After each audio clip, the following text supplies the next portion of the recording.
Hey gang, let's talk engineering notebooks for a second. Those are really important, and I want you to use them on a daily basis. But we know how engineering notebooks typically go. You start them at the first of school, and then as the year goes on, you kind of slow down and stop using them. And so I want to talk about a couple things today. What I expect to be in your engineering notebook. I'm going to do a little bit different than we have in years past, and also give you some reasons as to why I think your engineering notebook is important for you to make your life a little bit easier. So let's switch over to the presentation, and let me hit present. So for many, many years, Project Lead the Way has presented a very rigorous and there's no other way to do it than this way. And one of the reasons they were doing that is engineering notebooks prior to 2013 were one of the main ways that you could prove that you were first to invent.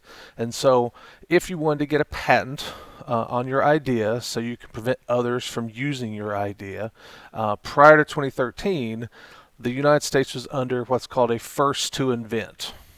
Okay, and that means if you're the first person to come up with that idea, then you got to make money off that idea.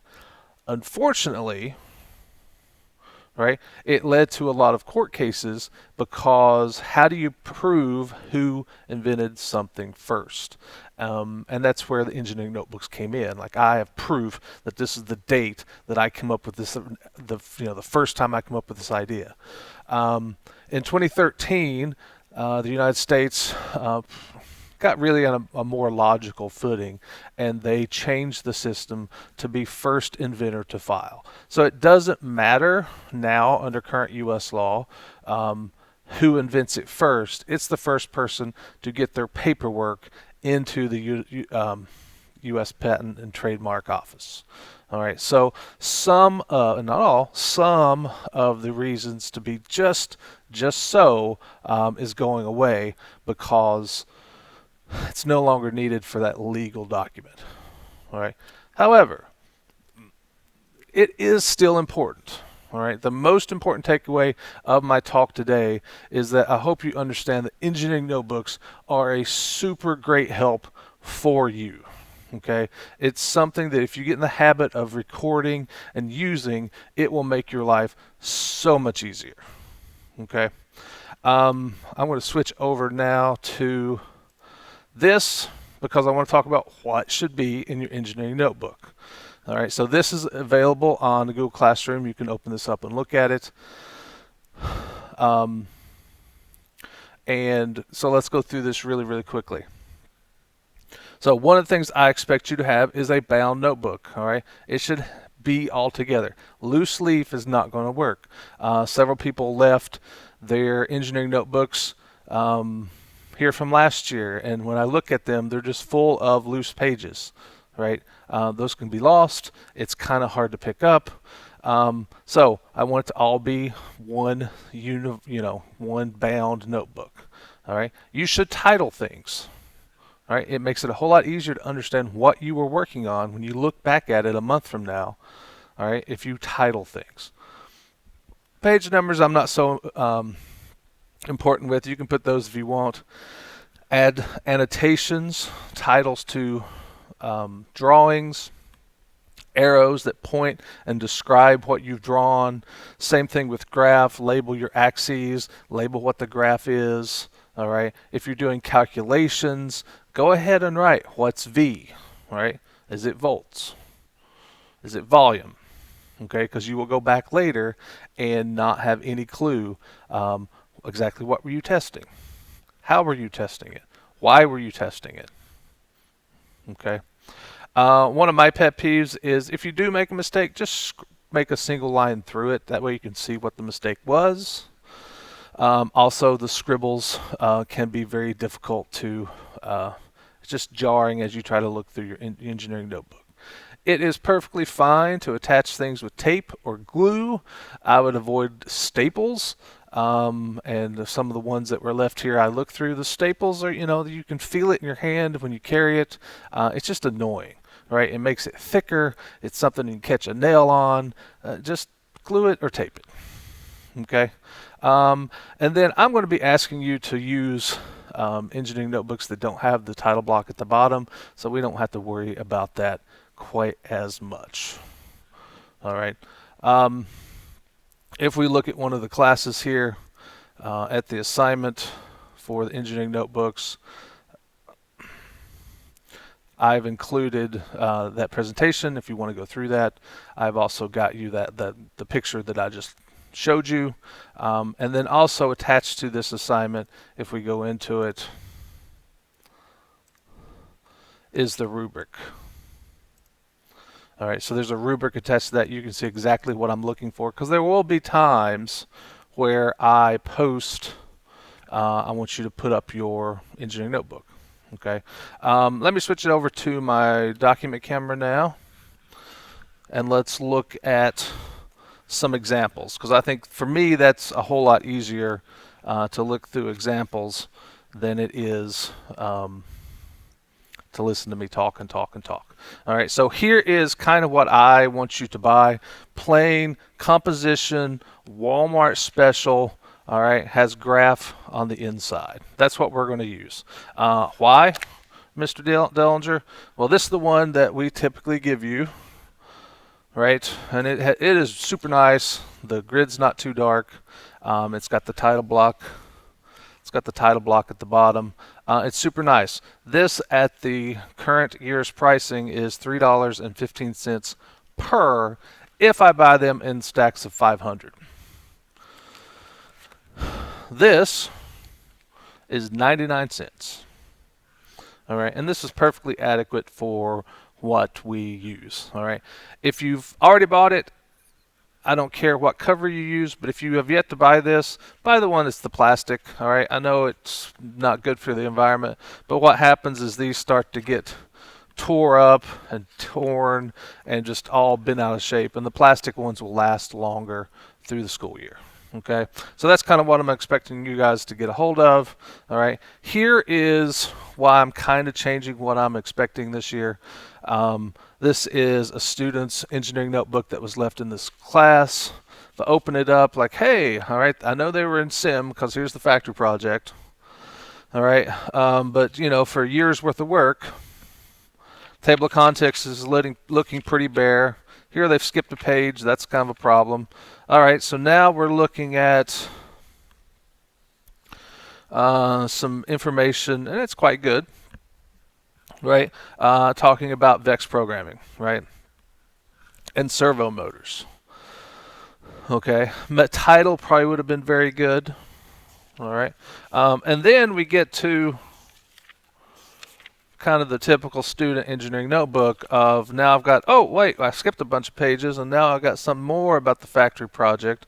All right, and then some really nice sketches. I don't know why he's drawn a car exactly. All right, so labeling that might be good. It's something to do with the manufacturing process, so maybe and that's the whole point, is you want to look back at this after its length of time has gone by and be able to put in, understand what you were doing. And then it, like every other student engineering notebook, it quickly goes to just blank page after blank page. All right, so we don't want to do that. We want to be a little bit more rigorous in our thoughts. All right, so I've got 3 engineering notebooks here.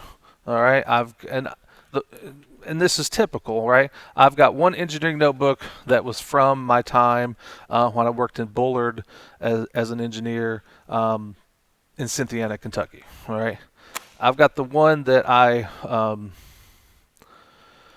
use for ever since I've got this job at ECS. I've been filling out just the day-to-day things that I'm trying to do in this one, and then this one is the one PL2W gave me when I first started training, and so it's my training engineering notebook. So these are kind of the 3 that I had hanging around that we would look at.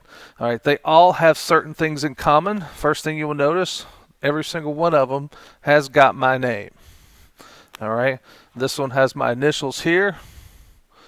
All right, and it's my first notebook at Bullard. There are others, all right, and if we open up the first page, right, there's even my name printed off and labeled in the first page.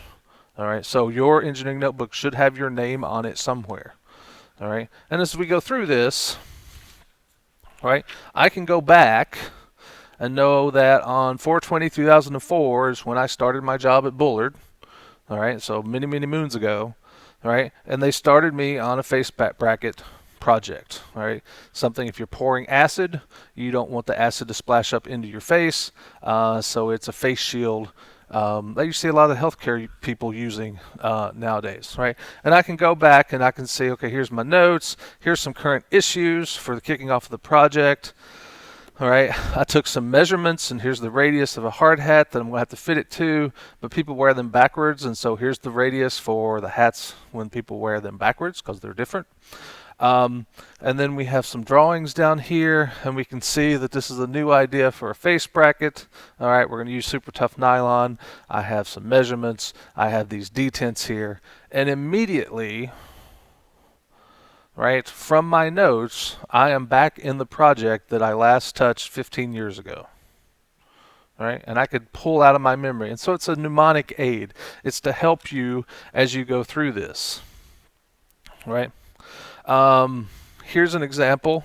All right, it's a little bit more difficult. I'm pretty sure it's related to the bracket project, but I don't have it labeled. Right. I know I have some designs here, but it would have been better if this had been, better labeled as to what's going on. Right. Here we're working on. You can't see that. T3 glare shield, which is a fire thermal imager. Here I'm about to give a meeting, and so here's all the vocabulary that I was going to talk about. Here's the 10 Commandments of Innovation. All right, and as you go through this, everything that related to Bullard, all right, is in this engineering notebook. Drawings, sketches. Here's a post-it note that someone gave me or I took in a meeting, and then I glued it into my engineering notebook. All right. Here's a giant fail because I have no idea what this is because there's no label. All right. And so now all these years later, I think it has to do something with the emergency room and communications to and from the fire and rescue services, but that's it because I didn't give enough detail. So try to do that. Try to make enough information as you do your engineering notebook to remember what you were talking about. All right, and so you can see here's sketches. Would be great if these were labeled as to what they were going, what's going on. All right, here is a couple important items. That's why I was flipping. One, all right, we've been a few months now at work. All right, I had my friend Tom Hatmaker sign off. And here I signed as well, just to say this is the point that I was in at this date in my engineering notebook. And then if we look at this other page, right, here's a list. I went to a meeting. I should have labeled what the meeting was about, right? And we came up with all these issues that needed to be addressed, all right? We need to make the thumb pad taller. We need a longer tail, all right, and the hole smaller. Add mat to the female end, all right? We need to add the Bullard logo. And so as I went through the model and the design, I checked it off here in my engineering notebook. All right, same thing with my Project Lead the Way notebook, right? You can glue in, I'll cover up the name, you can glue in important email addresses. So this is somebody at Toyota that I talk to quite a bit, and so I have his email address glued in there so I never lose it. All right, and so here, all right, we're doing design and modeling. That's what I'm doing my design and modeling training. Here's the design and modeling furniture project. All right, here's day 3 of design and modeling, what we talked about, and I can go through here. All right, now I'm in automation and robotics. Here are some drawings for IED. All right, if you take data, all right, so we did the catapult launch, which POE folks we may be doing this year. All right, and then we graphed it and analyzed it statistically. I put the data that I recorded into my engineering notebook, and I can know, right, and even we made it fit a normal distribution. Okay, so everything here is the product disassembly chart. It's been glued in place. Okay, so everything that you do, all right, should go into your engineering notebook. All right, and here's one. It's a little bit different. It doesn't have the grid in it. Doesn't necessarily have to have the grid in it. It just makes it easier to draw things. Here's my name once again. All right, and this is the one that I'm using in my in the classroom to help me get ready, right? One of the things that is currently going on in the classroom is the laser engraver is not functional, and I'm trying to debug why is that, okay? And so I've got the model number, I've got the serial number, all the information that I need if I'm talking to technical support or I need to do some Google searches. It's all there, and I can leave this because I last worked on this 2 weeks ago because I've been getting ready for school. And then now, when I go back to it, I have all the information at my fingertips. And that's the whole point of the engineering notebook. All right, you can stop what you're doing, go back to and not forget anything, lose any information. It is there to help you. It is not something that I am requesting just to be that teacher who wants something a certain way. If you use this well and you get in the habit of writing everything down into it, it will make your life so much easier. All right. So thank you guys. I hope you enjoyed this.